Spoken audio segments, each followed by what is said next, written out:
I'm talking with Tom Roper, who is the president of the Australian Sustainable Built Environment Council, and just finding out a little bit about Tom's activities in the climate change adaptation space. So, Tom, if you could tell us what you've been doing in the adaptation space in the last distant future.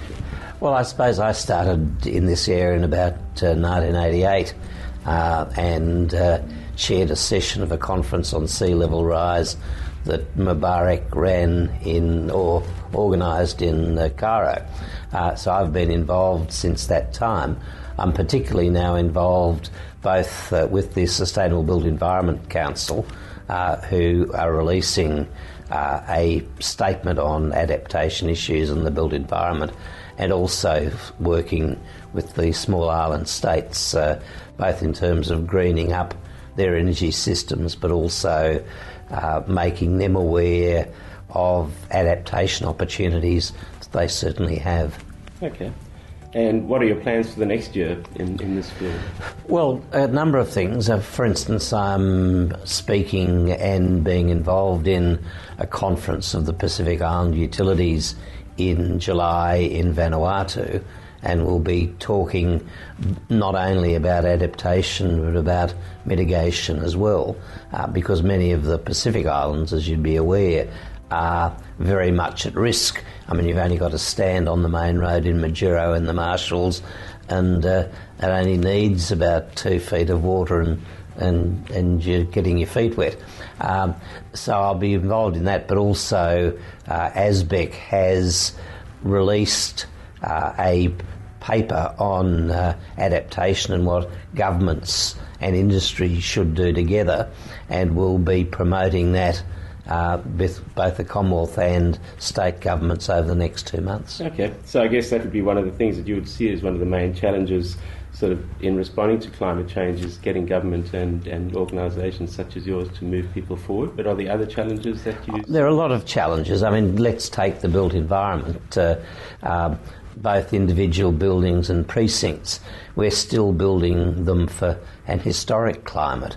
We're not building them for the likely climate that we're going to have by 2050, so that there are real issues of thermal comfort, there are real issues of energy efficiency, there are real issues in terms of sudden rain events and so on, and of course up north you've got significant impacts of cyclones. So, you know, we really haven't, in terms of planning and design and actual building, yet really internalised the need for change. So we're going to be doing a lot of work with our members and with governments about the need for change, so that our built environment can cope with a hotter, probably wetter, more extreme climate.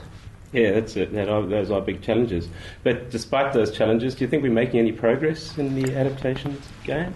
I'd have to say on climate change in general, the world's going backwards at quite a significant rate. When we were talking about it 20 or more years ago, there was some optimism that we could get decent and sensible and effective international treaties. We have not done so.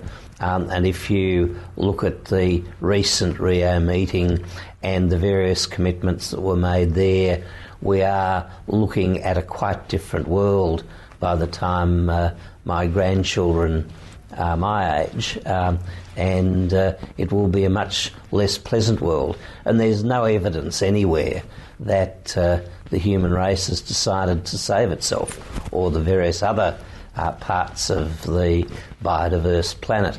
So I think in terms of mitigation, we're going backwards. In terms of adaptation, it's been a tack on, and we're just going to have to do it, because otherwise we face disaster. I mentioned before the Marshall Islands. I've been a number of times and done some work in the Maldives. When they had the tsunami go through, it was only about 2 feet high, but it washed away about 10% of their landmass, which is a bit like Victoria and southern New South Wales dropping off Australia in an afternoon. The islands in particular face huge problems, as does our cities. I mean, the one thing Melbourne gets is a bigger and better bay. We'll have new beachfront properties. The difficulty will be the properties in front will have gone. It's an interesting picture you painted, Tom. Thank you very much.